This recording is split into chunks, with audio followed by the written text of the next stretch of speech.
From the Homestead Studios in Santa Clarita, California, it's just the Tip-Sters with Melissa Morgan.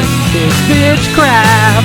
Remember, if you've got a tip for Melissa, a repressed memory, the story the librarian told you about the former librarian, how to remain calm and nonviolent when the entire local bicycle club is blocking all lanes of traffic, anything, tell us about it by calling the Tip-Ster hotline at 832-TIPSTER. That's 832-847-7837, or send an email to jttipsters@gmail.com. And now here's your host, searching every dark corner for clues and every brightly lit corner for discounts on decorative lighting fixtures, Melissa Morgan. More cowbell.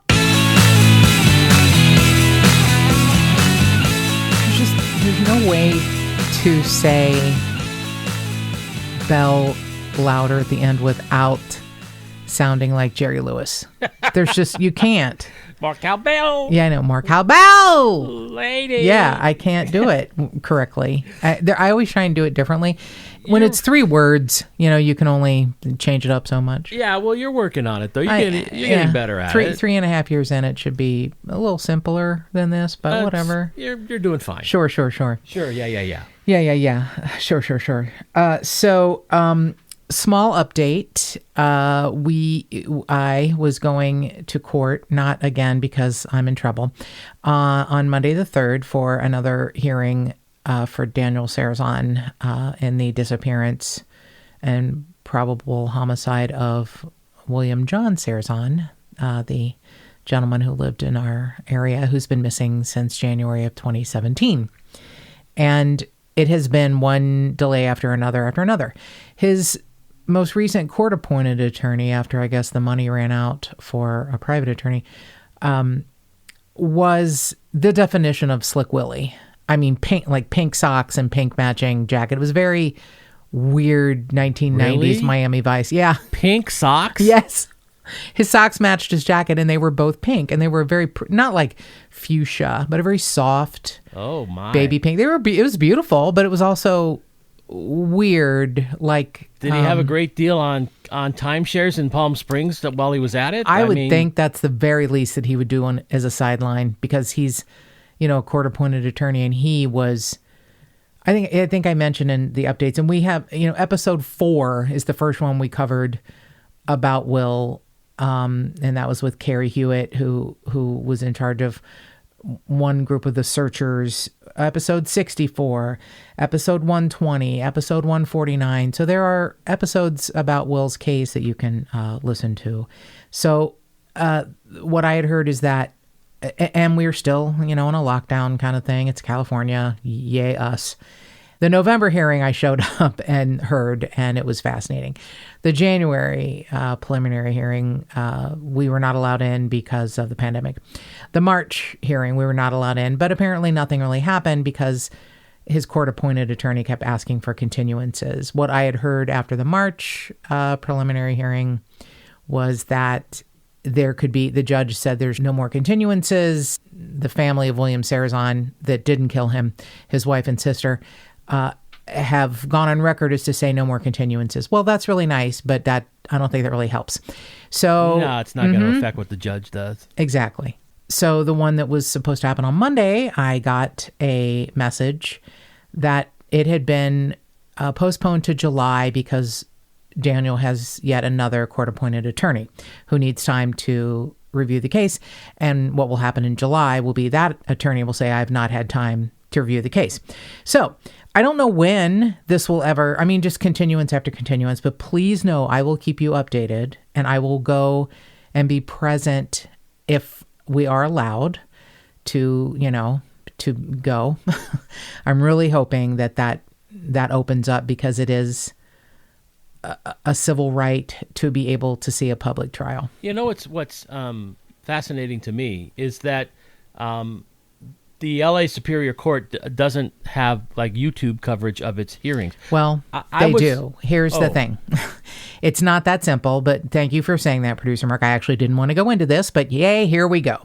So you can go to the LA County court system. You can get a username and a password. You can never see them. You can hear audio only of the proceedings. I attempted to do so, and it did not work. And it wasn't just because I am me and my circuitry is effed up. I guess I didn't tell you this, but I tried to hear the March hearing, even though it was only apparently a few minutes long. And it just said audio unavailable. Well, that sucks. And you know what? I attended, because of my job, I attended a hearing on an arraignment hearing on a criminal case on YouTube, and you saw everybody, and for a different jurisdiction. It was Sacramento County.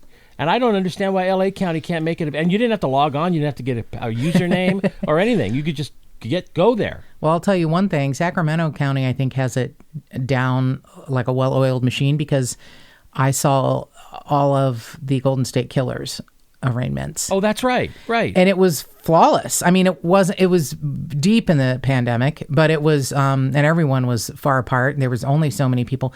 They actually rented out a convention center to house everyone, because they had to space them so far apart, and That's everyone right. I wanted remember that. Yeah, everyone wanted to have their victim statement, their time, and they did, and they were all magnificent. Debbie McMillan, talking about her mother Sherry and Greg. I mean, it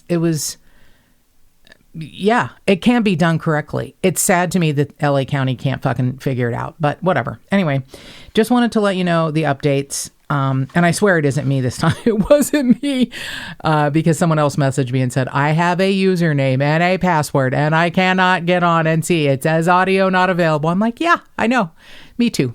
So I don't know what I'll be able to. From what I understand, this Monday, even though the schedule on the inmate locator site has not changed, it says Monday, May 3rd at 8:30 a.m. It also says Monday, May 3rd at 9 a.m., which made me think something bigger is happening, because there's 2 times. So maybe one would be, like a preliminary meeting, and then 9 o'clock might be the actual start of the trial with, jurors or whatever. Yeah, no, that's probably not going to happen. So no. So that's just the update on Will Sarazan's case. And we want to thank our wonderful tipsters who call us and email us and send us case suggestions, and please feel free to do that.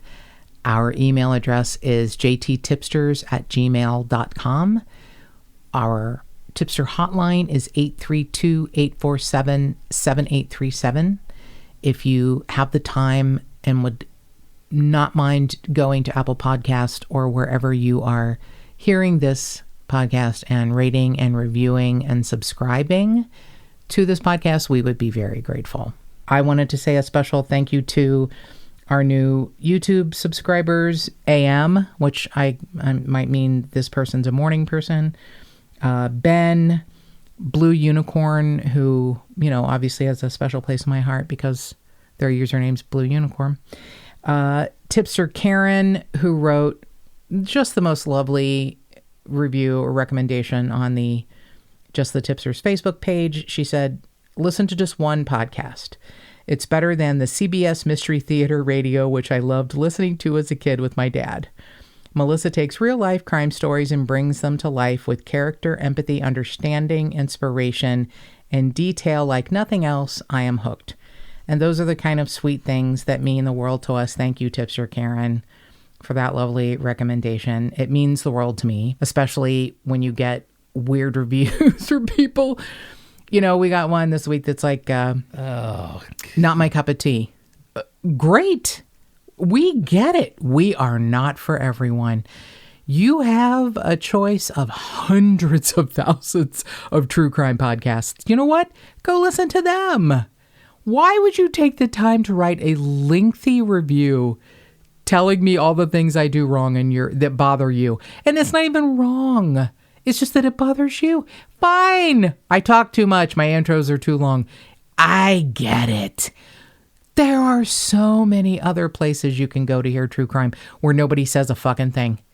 You don't hear music. They start the story and you are right into it. God bless you. Go. Run along.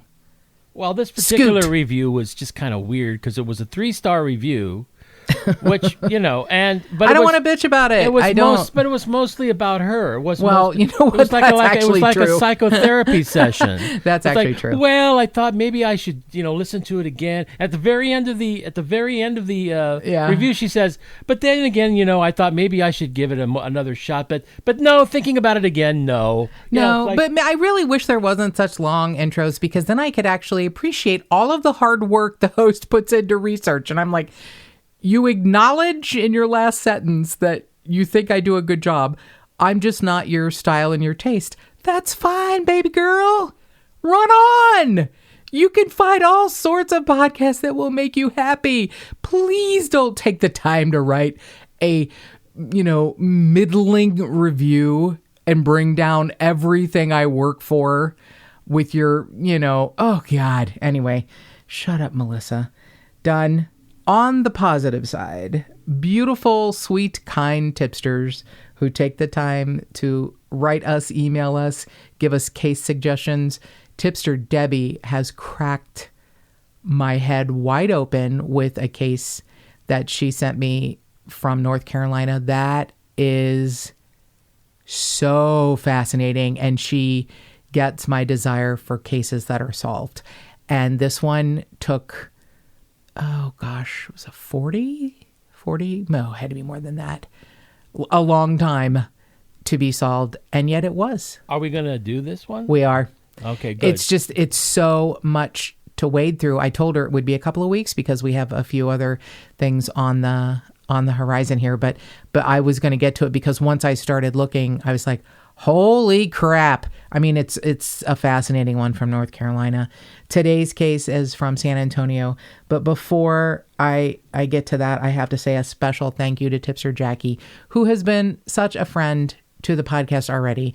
Wrote a beautiful review last year that was amazing. Has shared the podcast with family and friends, and they are now listeners.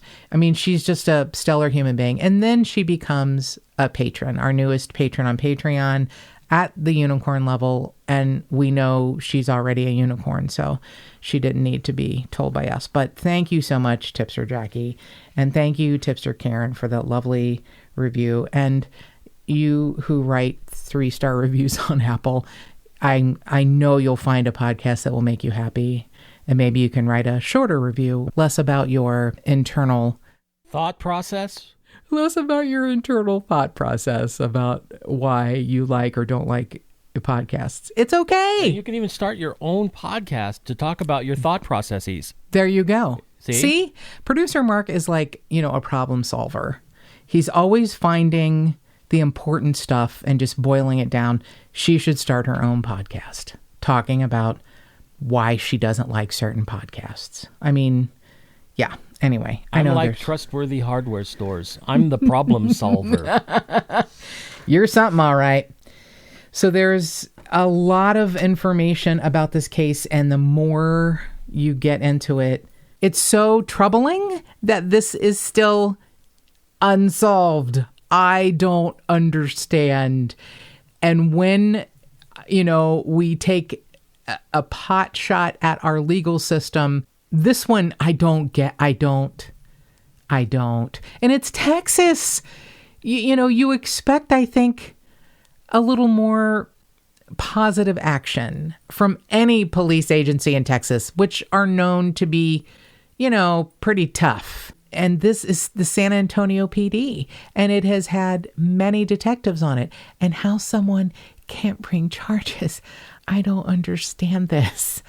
Unless you have video of him killing his wife, and he turns to the camera and says, "Yep, it's me." I don't know what else you would need. So let's get into this case. It is the case of Monika Luise Rizzo. Now, this is another of those stories, and this is where the 3-star reviewer has a point. She says, I go off onto tangents. Don't name your kids after you. This is a story of families, 2 different families, who can't possibly come up with original names for their children and name them after themselves. And it's annoying and confusing. So we're going to start on the right side of the law, which would be Monika Luise McKinney Rizzo, and explain that Bill and Monika McKinney were stationed in Germany. Bill was in the Army after he spent 20 years in the Army and retired in 1969. But in January of 1953, he and his wife are stationed in Hamburg, and they are married, and his wife could not have kids, and they were completely, and by the way, I'm going to explain also that this part of their backstory is in Bill McKinney's book, The Raw Truth. It's the story of his daughter's murder. And it was, I guess he probably, looks like he wrote it in 2009, but it wasn't really published until 2011. It's available on Amazon. You can get it in the Kindle form. I've read the book, and it is, how do you say this nicely? When someone in your family, and God forbid, a child or, anyone in your family is taken, and we still don't know exactly how or why or what, but sort of we know how. Maybe have someone outside of your family help you write the book, because Bill McKinney is a sweet writer. I mean, he was, an Army specialist, and he is a good writer, but this is his daughter.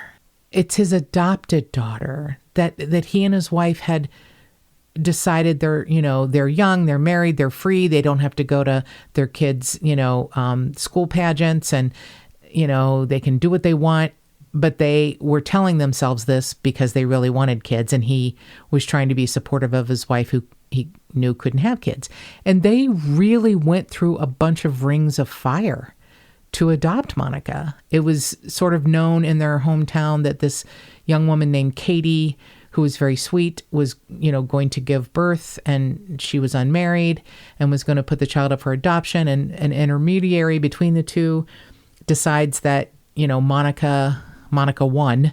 And here's how we differentiate. The victim is always known by her family as Monika Luise. And it's so beautiful the way it's spelled. Maybe it's a German spelling, maybe it's something different, but it's Monika and Luise. It's those names are beautiful and exotic, and together they're very beautiful. And her mother is Monika, spelled Monika, but Monika Luise is the victim here. And Bill and Monika McKinney are this young couple who don't think that they need a kid in their life. And yet they get this beautiful cherub baby born on January 22nd in 1953 in Heidelberg.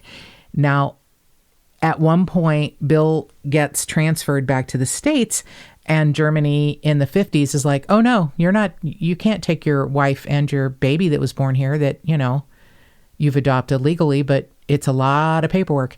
And he stays, he's like, I'm not leaving Germany without my wife and my daughter. And he stays, and he is, I think Bill might be the kind of guy you would want on your side in a fight, because he just is going to stand up for the side of right. And he's very clear about what is right and wrong. And he, marches into many offices and says, I'm not leaving without my wife and child. Here is her passport. And he is told, we've already had a quota for this year for people emigrating or leaving. And he's like, well, you have a quota for next year, right? And they're like, well, yeah. And he's like, borrow one from that. That's persistence. That's what he did. And he said he sat and stared directly into the eyes of this, commander, who's like, picks up the phone, makes a phone call, hangs the phone back up, looks at him for a few minutes, and then stamps his daughter's passport. Okay. Wow. So that takes balls, especially if you're in the military. No kidding. And you're doing that to, you could get in a lot of trouble if you cross the wrong people. He did not. And I believe he raised his daughter. I think he and his wife are very clear. There isn't a lot of religious talk in his book, but they're very clear about right and wrong. And they're very clear about how they raise their daughter. I mean, he considers her spoiled, but I think it's because he was probably a child of, the Depression, and he's in the military.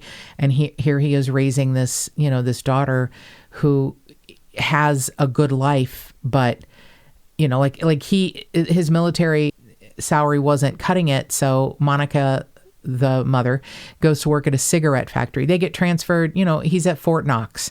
He's at Camp Lejeune. He's in Honolulu. He gets transferred a lot. So she starts school in Kentucky, in Louisville at Fort Knox, and then she's in high school in Honolulu. But while they're stationed in Kentucky, Monika, the mother, gets a job at a cigarette factory working swing shift, 3 to 11. So for a few hours a day, Monika Luise is with a babysitter. But, they work hard. They make it work. Monika Luise grows up having chores around the house to learn to work. And yet, she is the apple of their eye. She's their only daughter. And he calls her his princess. And I know that to be true. But I have the feeling he was kind of a strict dad. So by the time that they're in Honolulu, she is in high school, and she hangs around the beach during the summer and meets a man named Lenny Rizzo. Now, Lenny is the son of Leonard Rizzo, who is a Marine sergeant stationed in Honolulu. Now, his parents seem to be, this is obviously just from Bill McKinney's perspective, but codependent enablers. They have 2 sons. They have Leonard and Peter, and they apparently fund their lifestyles.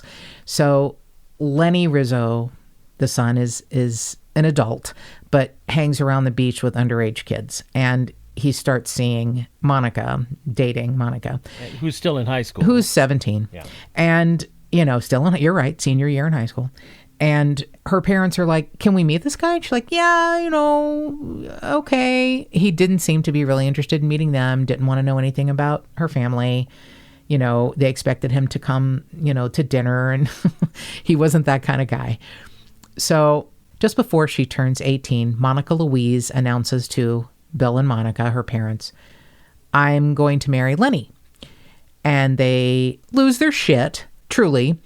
Bill punches a closet door until his knuckles are bloody, and he said it was a physical reminder of how he let his temper get out of control. Their daughter, was this ambitious go-getter who, would try things and maybe not succeed, and then come home and not say anything, as in looking for a job. And her parents were like, do you need help? And she was like, well, I guess I'm having trouble, these jobs that are in the paper. I go and they're already filled. These ads are old. They take my resume and, I'm sure they put it in the garbage. And her father says, you're working hard, but sometimes it isn't what you know, it's who you know. And he said he saw her eyes get very big, like, oh. And he said, if you need help, ask. And she said, could you help me? And her father says, I'm going to try. And he tried 3 or 4 jobs around the base, none of which she was really qualified for. But there was one sort of a file clerk job. And the commander of that division didn't give her a break, made her take a test. She did really well. He kind of ran her through the hoops. And she got a job there and just soared. She seemed to love helping people. She was a hard worker. She was, like producer Mark, a problem solver.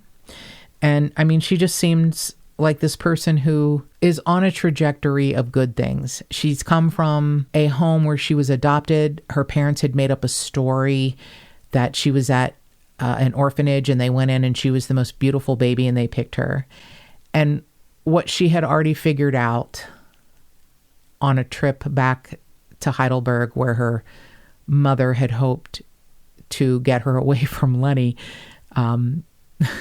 after graduation, had taken her for a 1-month trip to Europe.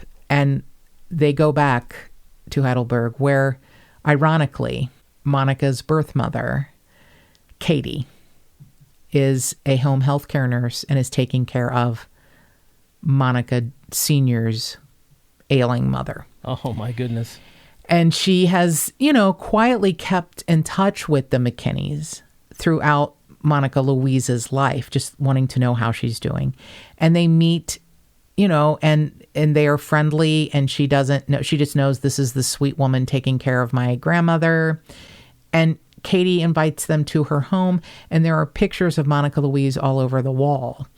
And Monika Luise, right, yeah, she's 17, but she's very smart. And she's like, why would this woman have all these pictures of me through my entire life framed and on her wall? And as they were getting ready to leave Heidelberg, Monika Sr. says, all right, I think it's time I tell you, Katie is your real mom. And Monika Luise says, that's okay. I figured that out. And she ran and threw her arms around her mother and says, you're my real mom. Oh, I know. that's all. So Monika Luise is blessed in that she is an adopted child who knows her real mother, her biological mother. She knows she cares, and that she's a caring person who is taking care of her grandmother. And she is raised by parents who love her. It's a good adoption story. So you don't know what happens when she marries Lenny Rizzo, who has no real employment history, no prospects, seems to be kind of lazy. Lenny Rizzo? I mean, it might as well be Fonzie Fonzarelli. I mean, come on. It's Leonard Rizzo, but so is his father. That's again why Leonard Rizzo is a sergeant in the Marines, and Lenny Rizzo is his son, who is a beach bum. Yeah. So in every sense of the word. So she says, I'm going to marry Lenny, and her parents are crushed, but they want to support their daughter. So she says, I need the money for the rest of my ticket on Greyhound. She had saved up some money, and she was going to go to North Carolina, where Leonard Rizzo Sr. had been stationed, and she was going to get married in North Carolina with Lenny and his family. And they're still in Hawaii. Now, the McKinneys at first are upset, and they receive a visit from the wife of another Marine who was on the same base that Lenny's father, Leonard, had been on. And she said, this kid is not a kid. He has been involved in terrible activities since he was a teenager. He is trouble. Please don't let your daughter marry him. But they know there's really not much they can do. So if they want to be in their daughter's life, they want to be supportive. So what they do is they say, why don't you get married here in Hawaii and we'll pay for it? So Monika McKinney takes her daughter, Monika Luise, to buy a dress. They at first start with a small wedding of about 50 people.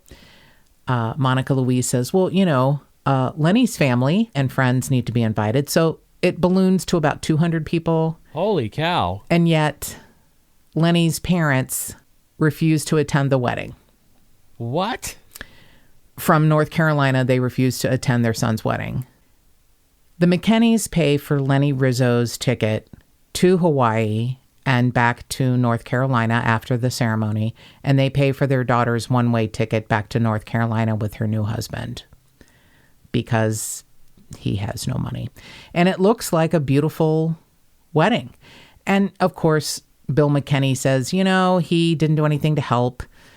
We had to remind him to pick up his tux an hour before the tux shop closed. It was a miracle that this got done. And that kind of sounds like a lot of weddings, but when it's two young kids.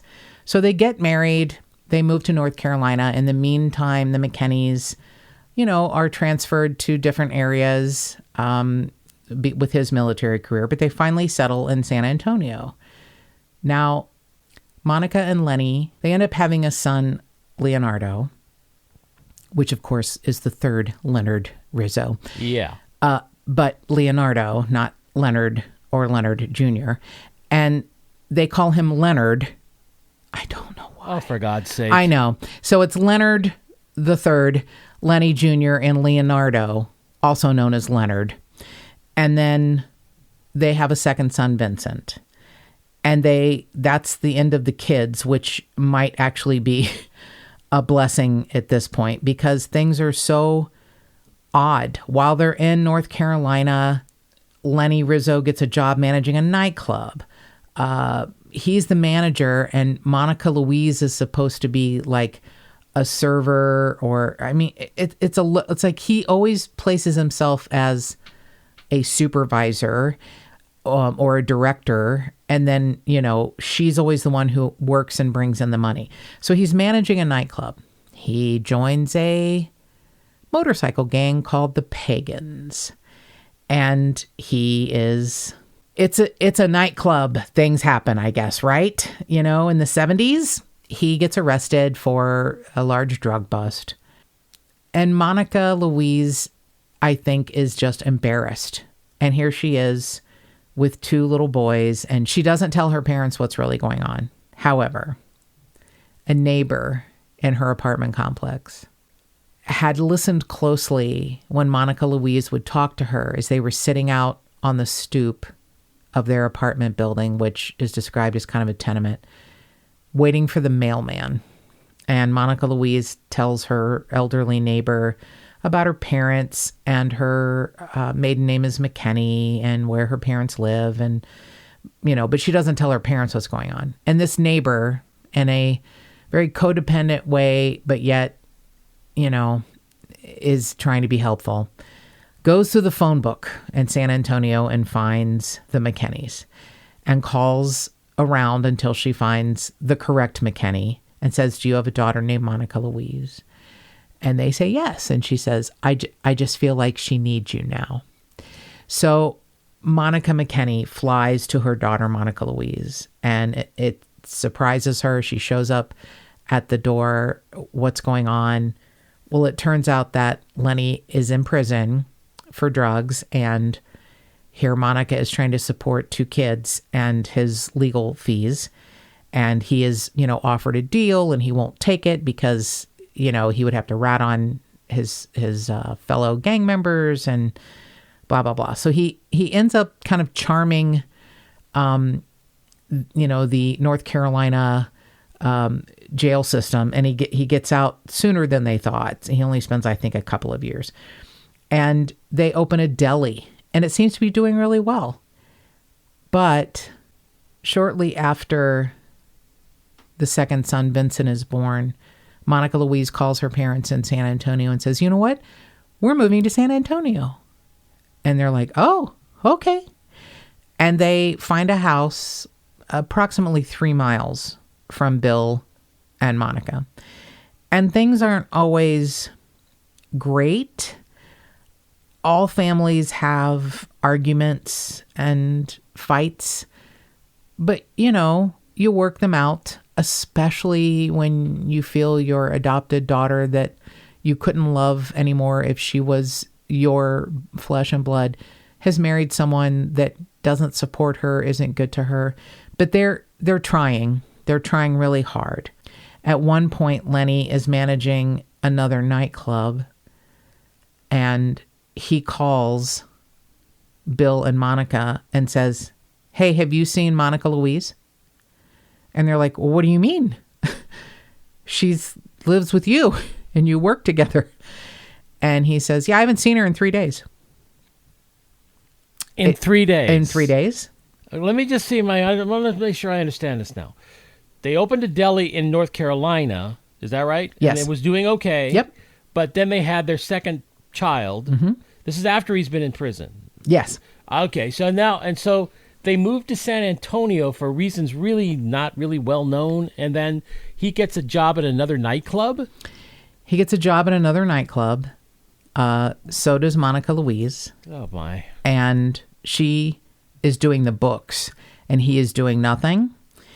And the books don't balance one night, and she's so afraid, she hides in a closet at the club for 3 days. Oh, you're kidding. I am not. That's why she disappeared? Yes. Oh, my God. And this is in the 80s. Wow. And they are like, why? They worry about her mental health. They don't immediately think, why is a grown, accomplished woman hiding in a closet for 3 days? But it could be because she's so afraid of her husband, maybe. So could be. Monika eventually gets a job with the state of Texas Department of Human Resources, and she is a rock star. She's the only one really working. Lenny basically spends his time with motorcycle gangs, including the Pagans. I guess they have many different sections of their gang, even in Texas. And he spends his time at a particular bar that he's not managing. He's had a few jobs since then, manager of a Pizza Hut, manager of a stop and go, those kind of jobs that apparently he doesn't keep long. I'm not sure exactly what happens. We can probably figure out.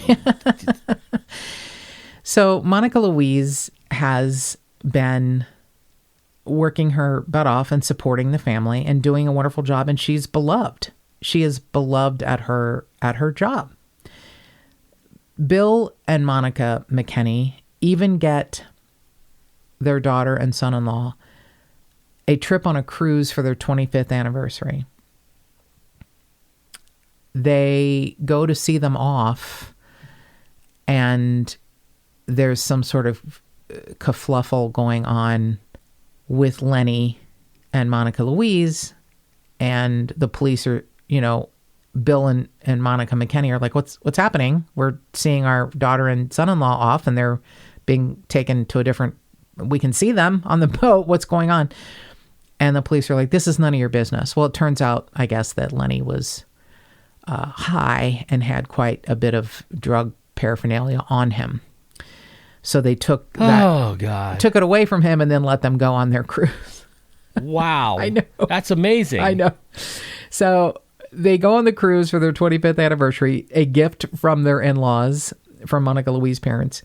And Leonard, Leonardo, is out of the house living in his own apartment and working. Vincent is going to school during the day and then working at a movie theater till midnight. So he's not in the house very often.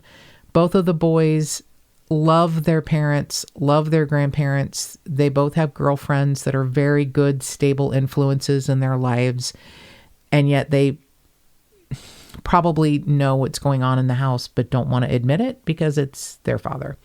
So January of 1997, things start to go downhill for Monika. From January to May, she loses 50 pounds, and she was small to begin with. They estimate that she was down to about 85 pounds. She had lost a lot of hair. Oh, man. Several coworkers said that she went from looking 40 to 65. She was 44 at the time. She had stopped washing her hair. She would wear clothing that was stained and torn. Very, very unusual for her. It started to get her supervisor's attention when she started making mistakes at work, because she was the go-to person who never made mistakes and corrected others' mistakes and caught things. And she was getting distracted and sloppy.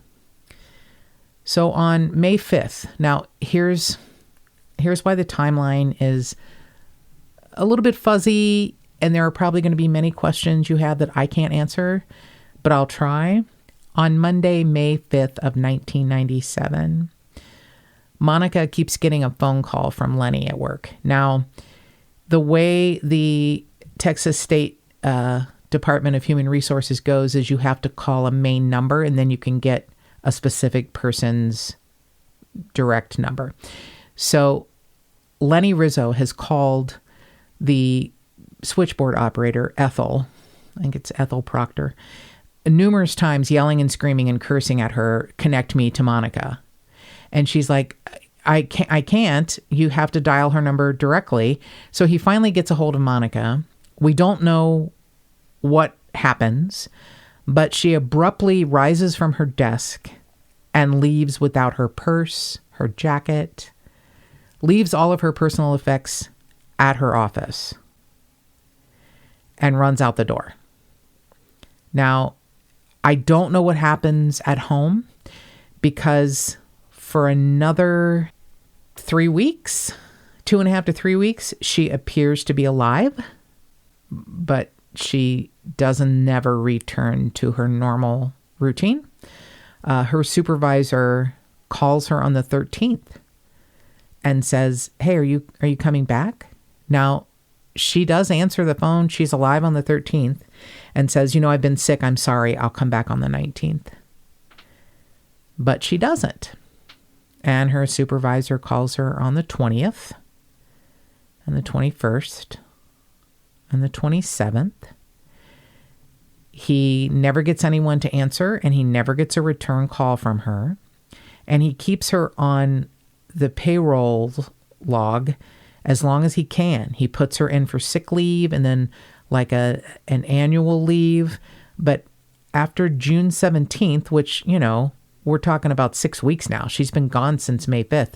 He has run out of time and excuses as to how long he can hold her job. Now, the last time anyone reports hearing Monika is Tuesday, May 27th. Their youngest son, Vincent, had gotten up very early to take a shower, was in the shower, and he hears Monika yell through the door, "What are you doing?" And he's like, "I'm getting ready for school." And she's like, "Dummy, there's no school. You've graduated." And he's like, "Oh, yeah, right." Like he forgot that, Okay. Yeah. So he goes back to bed, and he said that's the last he heard of his mother, and he never saw her.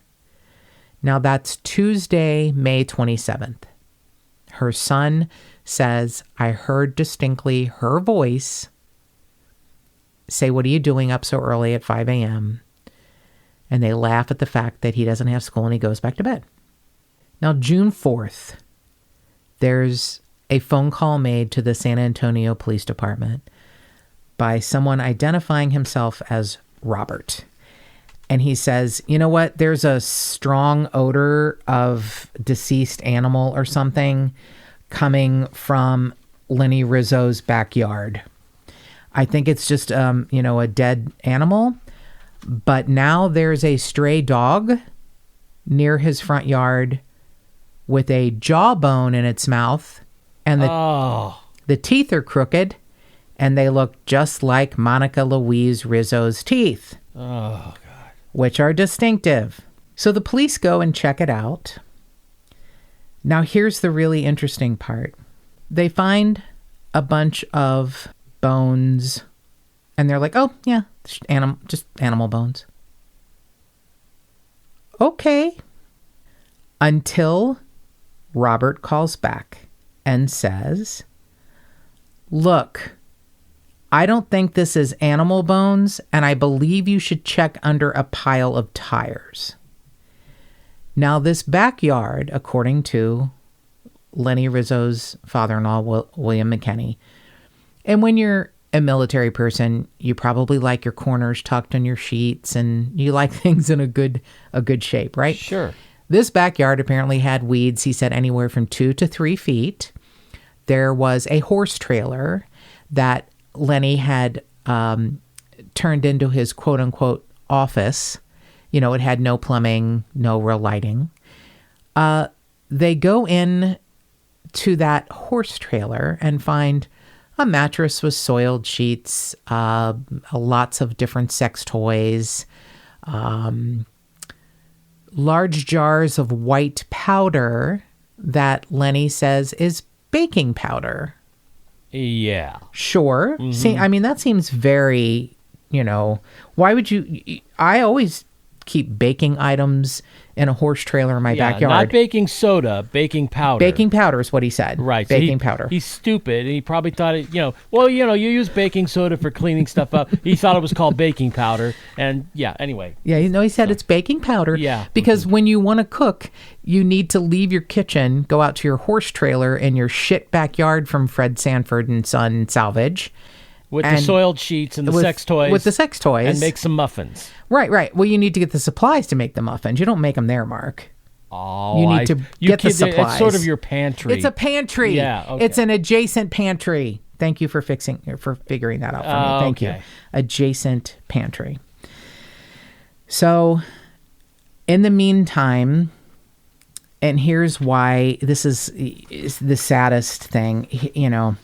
Things had gone downhill in January of 97 for Monika, and she was even estranged from her parents. They lived 3 miles away, and yet they weren't talking. And Lenny Rizzo kept a note that Bill McKinney, had sent his daughter along with their house keys and said, "I'd like our house keys back." It's like a very sad kind of breakup. And, they would have worked it out, but right now they weren't talking.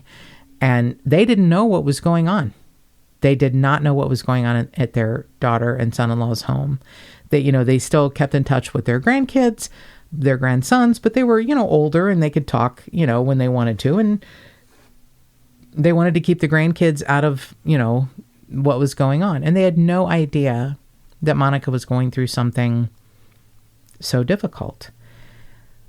However, they find out that it's worse than they thought, because her coworkers start a sign-up sheet and say, anyone who wants to talk to the McKinneys about what's been going on with their daughter, please write your name and number here. And they call all of her coworkers who say, "We love her. We don't know what was happening. She was coming up with excuses. She had black eyes. She had finger marks around her neck. She wore long sleeves in the summer in San Antonio, where it's very hot, because of bruises on her arm. At the Christmas party in 96, she looked pretty battered, and her male supervisor said, 'What happened?' And she said, 'Oh, I fell off of my husband's motorcycle.' And her supervisor was also a motorcycle enthusiast who said, 'Well, those don't look like marks from a motorcycle. I mean, there's no like road rash or scrapes.' And she laughs nervously and turns around and walks away from him. So it appears that she is being abused. It appears that this is a very long history of this, hiding in the closet for 3 days because you're afraid.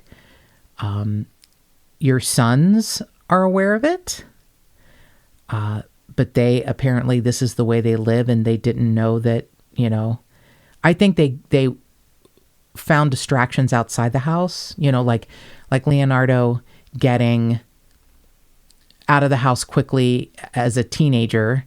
As soon as he graduates, his own apartment, a girlfriend to give him solace, and not really knowing a lot about what goes on in his childhood keeping home. Himself out of it, so Right. he doesn't have to know. Right. I mean, believe me, the McKinneys are saddened by their grandson's behavior, but especially Vincent, apparently later on, they feel he just turned a blind eye. So it takes until July 5th when the police get the second call from Robert, who, by the way, turns out to be Robert Hakala, who is a member of the Pagans motorcycle gang and a friend of Lenny Rizzo's. But I think even he became afraid of him.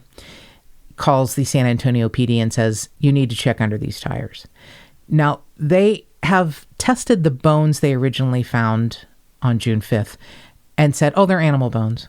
But when they come back on July 5th, under the pile of tires, they find bone fragments and a garbage bag with human flesh.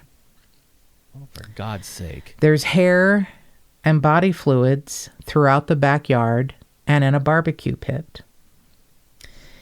And it has been destroyed in such a way that they believe it could only be a specific type of saw or a wood chipper. Oh, man. And it takes archaeologists from the University of Texas 8 days to collect 200 bone fragments with greasy film on them. And because it is still fresh. They think it's only been in the last few weeks or even a month. And they state all of these tiny bones have to come from multiple people. You know, some of them are less than 3 inches long. And Lenny Rizzo's like, I don't know what you're talking about. I don't know how these got in my yard. I'm guessing someone's trying to frame me. Uh-huh. Mm-hmm. It takes 4 years to determine that those bone fragments are not from various people, but one person, and that person is Monika Luise McKinney Rizzo. Now, in 1999, Lenny Rizzo is living in a trailer with his girlfriend, Susan. And he has left the house trying to sell the house because he's running out of money because he's never really worked. And he has told Susan and anyone else who would listen, I don't know where my missing wife is. She's missing. I don't know how. You know, we didn't have any issues. I don't know why her bones, tiny pieces of her bones and flesh are... Yeah. I'm amazed that he hadn't been arrested by this point. It's just astounding. Well, spoiler alert, no one's ever been arrested in her murder. I can't believe it. No, I know. I can't either. So this Susan goes on record as saying, you know, I've run into Monika like at the grocery store. She's just missing. She just ran away. I don't know. Well, she later denies saying all that because in 1999, police find her running away from their trailer, bleeding from a stab wound in her abdomen. And she's like, hey, he stabbed me. And Lenny says, I did not. She stabbed herself. Oh, God. He's arrested and charged with bodily injury. And he is released 6 hours later because one of the pagans paid his $3,500 bond. Okay. He goes back home and he and Susan get in another fight. And this time she runs to a convenience store and calls the police and said, he threatened to chop me up and put me in a garbage bag and bury me. Well. Does that sound familiar? A little bit. Little bit familiar. So she needs to go back to the trailer to pick up some of her items so she can get the F out. And she asks an officer to escort her. And he does. And when they knock on the door of the trailer, Lenny opens it up and he's got a gun. Now, the officer backs up with Susan behind him and he clears all the surrounding houses and then he calls SWAT. And there's a 4-hour standoff where Lenny Rizzo stands on the porch of his trailer laughing at the police, waving his gun, puts it to his head, drinking a Coke. At one point, he fires a round at the police and an officer points his gun and shoots him quickly in the abdomen. Unfortunately, he recovers and is charged with assault with a deadly weapon, kidnapping, and drug possession. He had meth in his pocket. And then, of course, he denies, I never said I was going to chop Susan up into pieces, put her in a bag, and bury her in the backyard. Oh, of course. In 1998, Lenny and Monika's oldest son, Leonardo Anthony Rizzo, dies of leukemia. And he's buried in Mission Burial Park. Now, after the bone fragments have been identified as Monika's, what's left of her is placed under Leonardo's headstone, so they're buried together. So Leonardo died the year before. Yeah. Okay. Vincent's still alive, and apparently his grandparents believe that he took a payment because, of course, Lenny Rizzo fights the insurance company after so many years of Monika being quote-unquote missing. He takes a payout of like $7,500 from his father to, I guess, remain on his side. I don't even know how. I know there's more in this family dynamic than we'll ever know. And believe me, I have done as much research as I possibly can. Great article by Kat Lee on medium.com. Like I said, wonderful information in the book by William McKinney, but obviously it's his side. I think he tries very hard to be as even-handed as possible in the murder of his daughter. But how her bones and flesh and teeth are found in the backyard of her husband after he has not reported her missing. Yeah. You know, he's just like, I guess she ran off. I don't know. Yeah. I would love to understand why they didn't prosecute him. How are we in 2021? Yeah. Unbelievable. And honestly, you know, the McKinneys are like, we may have had some issues with some of the investigators, but for the most part, we feel they're working very hard. And something they said that warmed my heart, something Bill McKinney says in his book, The Raw Truth, is that he has the utmost respect for journalists. And that is a beautiful thing, because something as terrible as, you know, you're estranged from your daughter, you're sad that she has made these choices, but you've tried for 26 years to support her family because you have grandkids and she's your daughter. And, you know, all of this, and you haven't spoken to her for 4 or 5 months and she disappears. And the horrible news that parts of her, tiny, tiny parts of her, are found in a junked, cluttered backyard by a husband who's like, I don't know what you're talking about. Unbelievable. Did he go to jail for the assault on his... He did for a few years. Just a few years. Mm-hmm. So he's out now. Mm-hmm.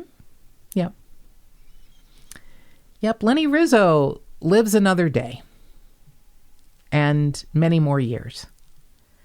And it is heartbreaking that no one has ever been arrested or charged with the murder of Monika Rizzo. And they say there's just not enough evidence to charge Lenny. Her body parts were spread all over his backyard. And he doesn't know how they got there. Okay. Right. Why it took 4 years, why it took a few months to figure out at first that these were animal bones, and then 4 years to figure out this was Monika, I don't understand, but I don't understand a lot about this case. It's one of the more bizarre cases I've ever heard of in my life. And it's one of those things where you think, is justice delayed really justice denied? In this instance, I think it is. I don't know how much longer justice can be delayed when no one takes responsibility for what has happened to Monika Luise McKinney Rizzo.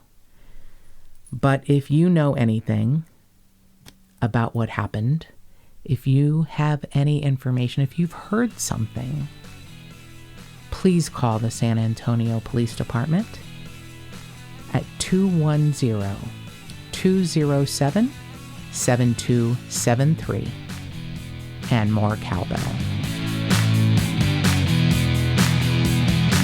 If you'd like to support this podcast, go to patreon.com/justthetipsters.